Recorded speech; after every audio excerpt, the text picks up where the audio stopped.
नमस्कार। One shot history श्रृंखला में आपका फिर से स्वागत है।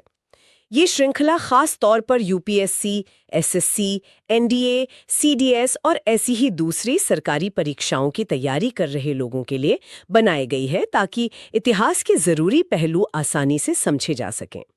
आज हम प्राचीन भारत के एक बड़े ही दिलचस्प और कह सकते हैं लीक से हटकर चलने वाले दर्शन पर बात करेंगे, चारवाक, जिसे लोकायत भी कहते हैं।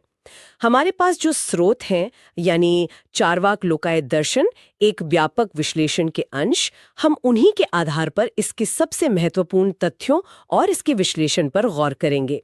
हमारा मकसद है ये समझना कि भौतिकवादी सोच कहाँ से आई, इसके बुनियादी सिद्धांत क्या थे, ईश्वर के बारे में ये क्या मानते थे, इनके ग्रंथ कौन से थे, इसका क्या असर हुआ और आज इनकी क्या अहमियत है। तो चलिए शुरू करते हैं ये सफर।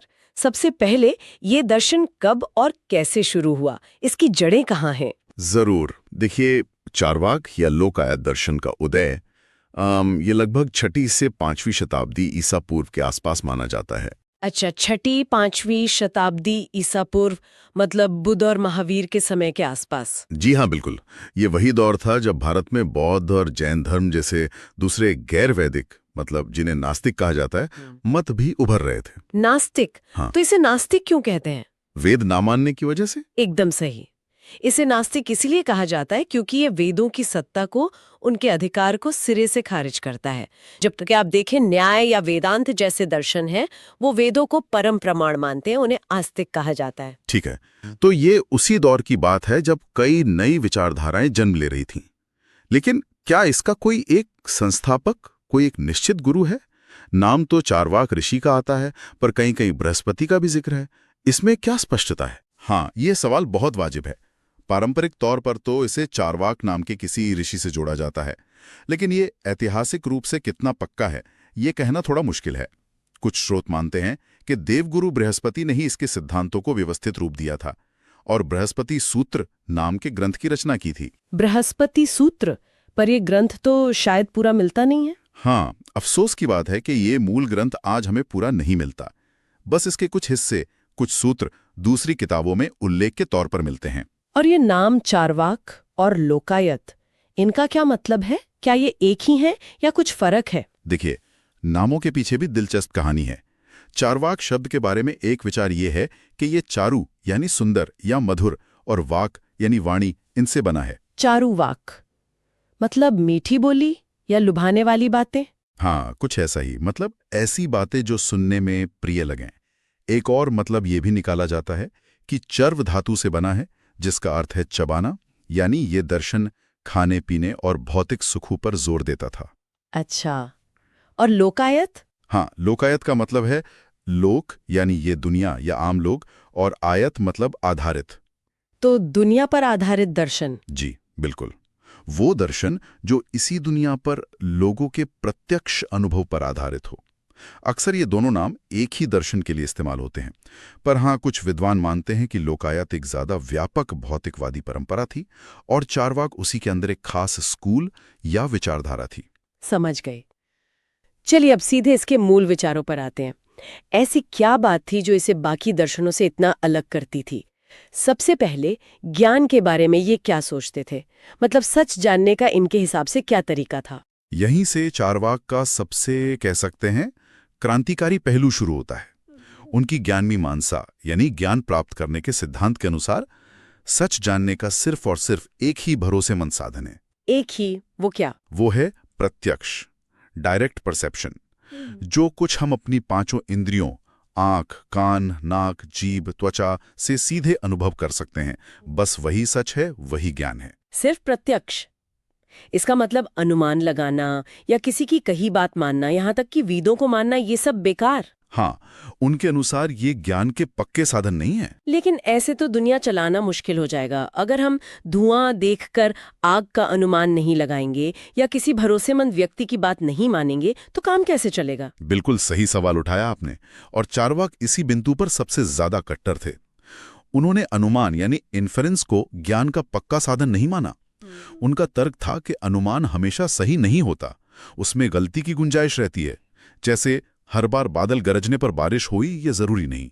और शब्द प्रमाण यानी किसी ग्रंथ जैसे वेद या व्यक्ति की बात को मानना, इसे तो वो पूरी तरह खारिज करते थे। पूरी तरह? जी, जब तक कि उसे प्रत्यक्ष अनुभव से साबित न किया जा सके। इसीलिए ईश्वर, आत्मा, स्वर्ग, नरक, कर्मफल, पुनर्जन्म, इन सब बातों को वो नहीं मानते थे, क्योंकि इन्हें सीधे देखा या अनुभव नहीं किया जा सकता। ये एक विशुद्ध अनुभववादी यानी एम्पिरिसिस्ट नजरिया है। ये तो वाकई बहुत ही क्रांतिकारी सोच है उस समय के हिसाब से। अगर आत्मा नहीं, पुनर्जन्म नहीं, तो फिर ये दुनिया, ये ब्रह्मांड किससे बना है? और हम, यानी हमारी चेतना, कॉन्शियसनेस, वो क्या है? उनकी तत्व मीमांसा यानी दुनिया के मूल तत्वों का सिद्धांत भी उतना ही भौतिकवादी है। उनके अनुसार ये ब्रह्मांड सिर्फ 4 ही मूल भौतिक तत्वों से बना है। 4? कौन कौन से? पृथ्वी यानी मिट्टी, जल यानी पानी, अग्नि यानी आग और वायु यानी हवा। बस 4? आकाश नहीं? ज्यादातर भारतीय दर्शन तो 5 तत्व मानते हैं। सही कहा आपने। उन्होंने आकाश यानी ईथर या स्पेस को तत्व नहीं माना, शायद इसलिए कि वो बाकी 4 की तरह सीधे इंद्रियों से अनुभव नहीं होता। अच्छा। और चेतना, हमारी सोचने समझने की शक्ति, वो कहां से आई? वो मानते थे कि चेतना कोई अलग चीज या आत्मा नहीं है, बल्कि इन्हीं 4 तत्वों के एक खास अनुपात में मिलने से शरीर में पैदा होने वाला एक गुण है, एक प्रॉपर्टी है। मतलब जैसे पान, कत्था, सुपारी और चूना अलग अलग चीजें हैं, पर उन्हें मिलाने पर एक नया गुण लाली पैदा हो जाता है। वैसे ही शरीर बनाने वाले तत्वों के सही मिश्रण से चेतना उत्पन्न होती है। और मृत्यु के बाद जब ये मिश्रण बिखर जाता है? मृत्यु का मतलब है शरीर का वापस उन्हीं 4 तत्वों में बिखर जाना। और जैसे ही शरीर नष्ट होता है, चेतना भी खत्म हो जाती है। खत्म, पूरी तरह से? जी, कोई आत्मा नहीं बचती, कोई परलोक नहीं जाता, कोई दूसरा जन्म नहीं होता। सब कुछ यहीं इसी जीवन में है। बाप रे, ये तो जीवन जीने के पूरे मायने ही बदल देता है। अगर अगला जन्म नहीं, कर्म का फल नहीं, तो फिर जीने का मकसद क्या? उनकी नैतिकता यानी सही गलत का पैमाना क्या था? इन्हें अक्सर सुखवादी, हेडनिस्ट कहा जाता है। हाँ। उनकी नैतिकता का आधार यही था कि जब जीवन यही है, तो इसका परम लक्ष्य सुख प्राप्त करना यानी काम, और दुख से बचना है, सुख पाना। जी। उनका नजरिया था कि भविष्य के किसी काल्पनिक सुख जैसे स्वर्ग वगैरह के लिए वर्तमान के ठोस अनुभव किए जा सकने वाले सुखों का त्याग करना मूर्खता है। इसी संदर्भ में उनका एक बहुत मशहूर श्लोक आता है जिसे अक्सर उद्धृत किया जाता है। हाँ, वो यावत् जीवेत सुखम जीवेत वाला। बिल्कुल वही। यावत् जीवेत सुखम जीवेत ऋणम कृत्मा घृतम पिबेत भस्मीभूतस्य देहस्य पुनरागमनम कुतः। क्योंकि एक बार शरीर जलकर राख हो गया तो वापस कौन आने वाला है? ये सुनने में तो बड़ा स्वार्थी और गैर जिम्मेदाराना लगता है। क्या उनका मतलब यही था कि बस अपनी मौज करो चाहे जैसे भी? देखिए, ये श्लोक चार्वाक दर्शन का सबसे विवादास्पद पहलू है, और ये भी संभव है कि उनके विरोधियों ने इसे जानबूझकर बढ़ा चढ़ाकर पेश किया हो ताकि वो बुरा लगे। अच्छा, तो शायद इसका मतलब कुछ और हो। हाँ, ये सच है कि वो वर्तमान जीवन के सुख को महत्व देते थे, लेकिन इसका ये मतलब निकालना कि वो अनियंत्रित भोगविलास या दूसरों को दुख पहुंचाकर सुख हासिल करने की वकालत करते थे, ये शायद पूरी तरह सही न हो। कुछ व्याख्याएं ये भी कहती हैं कि उनका मतलब था कि जीवन अनिश्चित है, इसलिए व्यर्थ के कर्मकांडों और भविष्य की झूठी चिंताओं में वर्तमान को बर्बाद न करें। तो एक तरह से प्रैक्टिकल होने की बात। हाँ, संभव है कि उन्होंने एक तरह के व्यवहारिक सुखवाद की बात की हो, मतलब ऐसे सुख जो टिकाऊ हों और जिनसे आगे चलकर दुख न मिले। लेकिन हाँ, दुख मिश्रित सुख से बचने की बात वो जरूर करते थे। जैसे खेती में मेहनत है, युद्ध में खतरा है, तो ऐसे कामों से बचो जिनमें सुख से ज्यादा दुख हो। और धर्म, वेद, यज्ञ, पुरोहित, इन सब के बारे में उनका क्या कहना था? जाहिर है वो इनके तो खिलाफ ही होंगे। बिल्कुल। चार्वाक दर्शन ने वैदिक कर्मकांडों, यज्ञों और खासकर पुरोहित वर्ग के दबदबे की बहुत तीखी आलोचना की। क्या मानते थे वो इन्हें? वो मानते थे कि ये सब ढकोसला है, जिसे चालाक पुरोहितों ने अपनी रोजी रोटी चलाने और भोले भाले लोगों को ठगने के लिए बनाया है। यज्ञों में पशु बलि और घी जलाने को वो संसाधनों की बर्बादी मानते थे। और वेदों के बारे में? वेदों के बारे में तो कहा जाता है कि वो उन्हें धूर्तों, भांडों और निशाचरों की रचना कहते थे। मतलब ऐसी बातें जो तर्क की कसौटी पर खरी नहीं उतरती और जिनका मकसद सिर्फ लोगों को बेवकूफ बनाना है। साफ है कि वो ईश्वर को नहीं मानते होंगे। हाँ, चार्वाक लोकायत पूरी तरह से नास्तिक दर्शन है। इसने न सिर्फ ईश्वर के अस्तित्व से इनकार किया, बल्कि किसी भी तरह की अलौकिक शक्ति या सत्ता को मानने से भी इनकार किया। तर्क वो ही प्रत्यक्ष वाला? जी, उनका तर्क सीधा था, जिसे हम देख नहीं सकते, अनुभव नहीं कर सकते, उसका अस्तित्व कैसे मान लें। दुनिया को बनाने वाले, चलाने वाले या न्याय करने वाले किसी ईश्वर की जरूरत उन्हें महसूस नहीं हुई। उनके हिसाब से दुनिया की सारी घटनाएं प्राकृतिक नियमों और भौतिक तत्वों के आपसी मेलजोल से ही होती हैं। किसी ईश्वरीय हस्तक्षेप की इसमें कोई भूमिका नहीं है। ईश्वर को इस तरह पूरी तरह नकार देना, इसका समाज पर क्या असर पड़ा होगा? इसके क्या मायने थे उस वक्त? इसके सामाजिक मायने बहुत गहरे थे। आप सोचिए, उस समय का समाज वर्ण व्यवस्था और ब्राह्मणों के वर्चस्व पर टिका था। हाँ, और इन व्यवस्थाओं को अक्सर दैवी स्वीकृति का हवाला देकर सही ठहराया जाता था। जी बिल्कुल। चार्वाक दर्शन ने जब ईश्वर और वेदों को ही नकार दिया, तो उसने सीधे सीधे इस पूरी सामाजिक संरचना की नींव पर ही सवाल खड़ा कर दिया। तो ये सिर्फ दर्शन नहीं, एक सामाजिक विद्रोह भी था। हाँ, एक लिहाज से ये सिर्फ एक दार्शनिक मत नहीं, बल्कि एक सामाजिक विद्रोह भी था। इसने स्थापित मान्यताओं और सत्ता को चुनौती दी। ये सब जानने के बाद को लगता है कि उन्होंने जरूर बहुत कुछ लिखा होगा, अपने विचारों को फैलाया होगा। उनके कौन कौन से ग्रंथ मिलते हैं आज? यहीं पर एक बड़ी विडंबना है। चार्वाक दर्शन जितना क्रांतिकारी था, उतने ही कम उसके अपने लिखे ग्रंथ आज मिलते हैं। कम मिलते हैं? क्यों? ज्यादातर या तो वक्त के साथ नष्ट हो गए, या शायद जानबूझकर नष्ट कर दिए गए। कारण? जाहिर है उनके विचार उस समय के धार्मिक और दार्शनिक धाराओं को पसंद नहीं आए होंगे। रूढ़िवादी दर्शनों ने उनका जोरदार खंडन किया, और शायद उनके ग्रंथों को सुरक्षित रखने में कोई दिलचस्पी नहीं दिखाई। या हो सकता है ये ज्ञान ज्यादातर मौखिक रूप से ही चलता रहा। तो फिर हमें उनके बारे में पता कैसे चलता है, अगर उनके ग्रंथ ही नहीं है? हमें चार्वाक के बारे में ज्यादातर जानकारी उनके विरोधी दर्शनों के ग्रंथों से मिलती है। ये बड़ी अजीब बात है। विरोधियों के ग्रंथों से? जैसे 14वीं सदी के एक बड़े विद्वान हुए माधवाचार्य। उन्होंने एक किताब लिखी, सर्व दर्शन संग्रह, जिसमें उस समय के सभी ज्ञात दर्शनों का परिचय दिया है। उसमें एक अध्याय चार्वाक पर भी है। अच्छा। इसमें उन्होंने चार्वाक के मुख्य सिद्धांतों को शायद खंडन करने के उद्देश्य से ही पेश किया है। इसी तरह बौद्ध, जैन और हिंदू धर्म के दूसरे दार्शनिक ग्रंथों में भी चार्वाक मत का जिक्र उनकी आलोचना करने के लिए मिलता है। और वो जयराशि भट्ट का ग्रंथ तत्वोप्लव सिंह। जयराशि भट्ट का तत्वोप्लव सिंह करीब 8वीं सदी भी एक ऐसा ग्रंथ है जिसे कभी कभी चार्वाक से जोड़ा जाता है। हालांकि विद्वानों का मानना है कि वह शुद्ध भौतिकवाद से ज्यादा संदेहवाद यानी स्केप्टिसिज्म की तरफ झुका लगता है। तो मूल बृहस्पति सूत्र के बस कुछ टुकड़े ही इन दूसरी किताबों में बिखरे हुए मिलते हैं। पूरा ग्रंथ तो गायब है। ये तो बड़ी अजीब बात है कि एक पूरे दर्शन को हम उसके विरोधियों के नजरों से जानने को मजबूर हैं। खैर, इतने विरोध के बावजूद क्या इस दर्शन का कोई असर भी पड़ा भारतीय सोच पर, या ये बस आया और चला गया? नहीं, ऐसा नहीं है। भले ही उनके अपने ग्रंथ ज्यादा ना बचे हों और उन्हें कोई बड़ा संस्थागत समर्थन ना मिला हो, जैसे बौद्ध या जैन धर्म को मिला, हाँ, लेकिन उनका असर जरूर पड़ा। सबसे बड़ा असर तो ये हुआ कि उन्होंने बाकी दर्शनों को एक मजबूत बौद्धिक चुनौती दी। चुनौती किस तरह की? उन्हें और मजबूत बनाना पड़ा। खासकर ज्ञान कैसे प्राप्त होता है, ज्ञान मीमांसा, और दुनिया की असलियत क्या है, तत्व मीमांसा।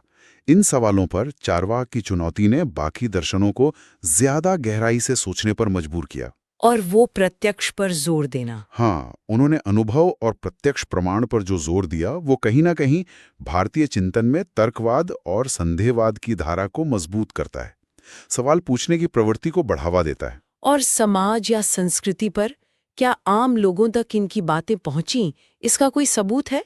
प्रत्यक्ष रूप से कहना तो मुश्किल है, लेकिन हाँ, कुछ हद तक जरूर। जैसा हमने पहले बात की, उनकी सामाजिक आलोचना ने जाति व्यवस्था और पुरोहितों के दबदबे पर सवाल उठाए थे। तो हो सकता है कि इससे समाज के कुछ निचले तबकों को या स्थापित व्यवस्था से असहमत लोगों को एक वैचारिक आवाज मिली हो। अच्छा। साहित्य में भी इसकी झलक मिलती है। जैसे महाभारत में जाबाली नाम का एक पात्र है। वो राम को वनवास से लौटने के लिए जब तर्क देता है, तो कुछ चार्वाक जैसी भौतिकवादी बातें कहता है। हाँ, मैंने सुना है उसके बारे में। जी। फिर बाद के कुछ संस्कृत नाटकों जैसे कृष्ण मिश्र का प्रबोध चंद्रोदय 11वीं सदी में भी चार्वाक या भौतिकवादी पात्रों को दूसरे दार्शनिकों के साथ बहस करते हुए दिखाया गया है। तो इसका मतलब ये विचार हवा में तो थे, चर्चा में थे। बिल्कुल। भले ही एक संगठित सांप्रदायिक रूप में ये बहुत शक्तिशाली न बन पाए हों, पर इनके विचार अनदेखे नहीं रहे। तो फिर आखिरकार ये दर्शन खत्म क्यों हो गया या इतना कमजोर क्यों पड़ गया, अगर ये इतने क्रांतिकारी थे और चर्चा में थे? इसके कई मिले-जुले कारण लगते हैं। एक तो जैसा हमने कहा, इन्हें कोई राजकीय या बड़ा सामाजिक संरक्षण नहीं मिला। बौद्ध और जैन धर्मों की तरह इनके पास मठ या संगठित संस्थाएं नहीं थीं जो इन्हें आगे बढ़ाती। संस्थागत समर्थन की कमी। जी। दूसरा, मध्यकाल तक आते आते भक्ति आंदोलन और वेदांत के अद्वैतवाद जैसे ज्यादा भावनात्मक और आध्यात्मिक दर्शन बहुत लोकप्रिय हो गए। शायद लोगों को उनमें ज्यादा शांति या समाधान मिला। हाँ, भक्ति आंदोलन का प्रभाव तो बहुत गहरा था। बिल्कुल। और तीसरा, जैसा हमने पहले भी जिक्र किया, बाकी सभी प्रमुख दार्शनिक और धार्मिक परंपराओं ने, चाहे वो हिंदू हों, बौद्ध हों या जैन, लगातार चारवाक का खंडन किया और उन्हें समाज में हाशिए पर धकेलने की कोशिश की। इस मिले जुले दबाव में धीरे धीरे एक अलग स्कूल के तौर पर उनका प्रभाव खत्म सा होता गया। लेकिन क्या आज के जमाने में भी चारवाक दर्शन की कोई प्रासंगिकता है, या ये सिर्फ इतिहास की एक भूली बिसरी कड़ी है? नहीं, बिल्कुल प्रासंगिक है। बल्कि मैं कहूंगा कि आज के दौर में शायद और भी ज्यादा। अच्छा, कैसे? देखिए, चारवाक का जो मूल तत्व है, भौतिकवाद, नास्तिकता और सबसे बढ़कर उनकी तर्क और प्रत्यक्ष अनुभव पर आधारित सोच, ये आज भी बहुत महत्वपूर्ण है। भारत में जो आधुनिक तर्कवादी यानी रैशनलिस्ट और धर्मनिरपेक्ष यानी सेक्युलर आंदोलन हुए हैं या आज भी चल रहे हैं, उनमें कहीं ना कहीं चारवाक की वो आलोचनात्मक भावना झलकती है। जैसे पेरियार या डॉक्टर अंबेडकर जैसे महान विचारकों ने जिस तरह धार्मिक रूढ़िवादिता, जातिवाद और अंधविश्वास पर तीखे सवाल उठाए, वो चारवाक की उसी परंपरा से जुड़ता है। बिना डरे स्थापित मान्यताओं को चुनौती देना। हाँ, ये बात तो है। और आज का जो वैज्ञानिक नजरिया है, सबूत मांगना, बिना प्रमाण के किसी बात को ना मानना, प्रयोग करके देखना, उसमें भी चारवाक के प्रत्यक्ष पर जोर देने की गूंज सुनाई देती है ना? बिल्कुल। वैज्ञानिक विधि तो अनुभव और प्रमाण पर ही आधारित है। तो इसीलिए भारतीय दर्शन की पूरी तस्वीर समझने के लिए, उसकी विविधता और उसकी आलोचनात्मक धार को जानने के लिए चारवाक को समझना आज भी बहुत जरूरी है। ये दिखाता है कि भारत में हमेशा से सिर्फ एक तरह की सोच नहीं रही। ये जानना भी दिलचस्प होगा कि क्या दुनिया के दूसरे हिस्सों में भी ऐसी मिलती जुलती विचारधाराएं थीं, और विद्वान आजकल चारवाक को कैसे देखते हैं? हाँ, ये भी एक महत्वपूर्ण पहलू है। दुनिया के दूसरे हिस्सों में भी प्राचीन काल में ऐसी भौतिकवादी और सुखवादी विचारधाराएं पनपी। जैसे प्राचीन ग्रीस में एपिक्यूरस का दर्शन था। वो भी जीवन में सुख को महत्व देते थे और मानते थे कि देवी देवता इंसानी मामलों में दखल नहीं देते। कुछ समानताएं हैं। अच्छा, एपिक्यूरस। जी। और चीन में यंग जू के विचार थे जो आत्महित यानी सेल्फ इंटरेस्ट पर ज्यादा जोर देते थे। चारवाक का जो भौतिकवाद है कि दुनिया सिर्फ भौतिक तत्वों से बनी है, वो कुछ हद तक ग्रीक दार्शनिक डेमोक्रिटस के परमाणुवाद यानी एटमिज्म जैसा लगता है। और आजकल के विद्वान क्या कहते हैं चारवाक के बारे में? विद्वानों में चारवाक को लेकर अलग अलग राय है, कोई एक मत नहीं है। कुछ, जैसे देवी प्रसाद चट्टोपाध्याय, इसे भारत की एक प्राचीन वैज्ञानिक और लोकाभिमुख मतलब आम लोगों से जुड़ी परंपरा मानते हैं, जिसने अंधविश्वास का पुरजोर विरोध किया। एक प्रगतिशील धारा की तरह? हाँ, एक तरह से। वहीं कुछ आलोचक इसे बहुत ज्यादा सरल या नकारात्मक, मतलब सिर्फ नकारने वाला दर्शन मानते हैं। और रोमिला थापर जैसे इतिहासकार मानते हैं कि भले ही इसका अपना संस्थागत प्रभाव सीमित रहा हो, लेकिन इसने भारतीय दर्शन के विकास में, खासकर वाद विवाद और विचारों के टकराव को बढ़ाने में एक उत्तेजक भूमिका निभाई। तो अगर हम पूरी बात का सार निकालें आज की चर्चा का, चारवाक या लोकायत भारत का एक प्राचीन कट्टर भौतिकवादी, अनुभववादी और नास्तिक दर्शन था। जी। इसने वेदों, ईश्वर, आत्मा, कर्म और पुनर्जन्म, इन सब को पूरी तरह खारिज कर दिया। इसकी नज़र में सच वही था जो सीधे इंद्रियों से अनुभव किया जा सके, और जीवन का लक्ष्य इसी दुनिया में, इसी जन्म में सुख पाना था, दुख से बचना था। बिल्कुल। इसे भारी विरोध झेलना पड़ा, इसके ग्रंथ लगभग खो गए, लेकिन इसने अपने समय के स्थापित विचारों को, खासकर धार्मिक और दार्शनिक मान्यताओं को जबरदस्त बौद्धिक चुनौती दी और सरकारी परीक्षाओं की तैयारी करने वालों के लिए ये इसलिए महत्वपूर्ण है क्योंकि ये भारतीय दर्शन की अद्भुत विविधता और प्राचीन भारत में भी मौजूद गहरी आलोचनात्मक और तर्कवादी सोच को दिखाता है। ये रटी रटाई छवि से अलग है। एकदम सही कहा आपने। ये समझना जरूरी है कि भारतीय चिंतन परंपरा कितनी बहुरंगी रही है। और यहाँ एक विचारणीय बात भी उठती है या एक सवाल मन में आता है। हाँ, बताइए। कि भले ही चारवाक एक व्यवस्थित स्कूल के तौर पर इतिहास में लगभग खो गया, लेकिन उसकी जो मूल भावना है, मतलब बिना सवाल किए किसी सत्ता या परंपरा को न मानना, प्रत्यक्ष अनुभव को अहमियत देना, तर्क करना, क्या वो सोच आज भी हमारे समाज में अलग अलग रूपों में जिंदा नहीं है? ये तो सोचने वाली बात है। हो सकता है लोग उसे चारवाक का नाम ना दें, पर सवाल पूछने और देखी सुनी बातों पर ही यकीन करने की प्रवृत्ति शायद चारवाक की यही असली विरासत है जो आज भी कहीं ना कहीं मौजूद है। इस पर सोचना दिलचस्प होगा। बिल्कुल, एक बहुत ही उत्तेजक विचार है ये सोचने के लिए। तो ये था वन शॉट हिस्ट्री श्रृंखला का एक और सत्र जो यूपीएससी, एसएससी, एनडीए, सीडीएस जैसी परीक्षाओं पर केंद्रित था, जहां हमने चारवाक, लोकायत दर्शन से जुड़े तथ्यों और विश्लेषण को समझने की कोशिश की। और याद रखिएगा, अगर आप भारत का संपूर्ण इतिहास विस्तार से कवर करना चाहते हैं तो हमारी प्लेलिस्ट पर जरूर जाएं। वहां आपको क्रमबद्ध तरीके से काफी जानकारी मिलेगी। आखिर में बस एक गुजारिश, अगर आपको ये चर्चा ज्ञान बढ़ाने वाली लगी तो इसे अपने दोस्तों और जानने वालों के साथ शेयर जरूर करें। हमारे चैनल को सब्सक्राइब करें और इस सत्र को लाइक करके या कमेंट करके हमें बताएं कि आपको कैसा लगा। आपके फीडबैक से हमें और बेहतर करने में मदद मिलती है। अगले सत्र तक के लिए विदा।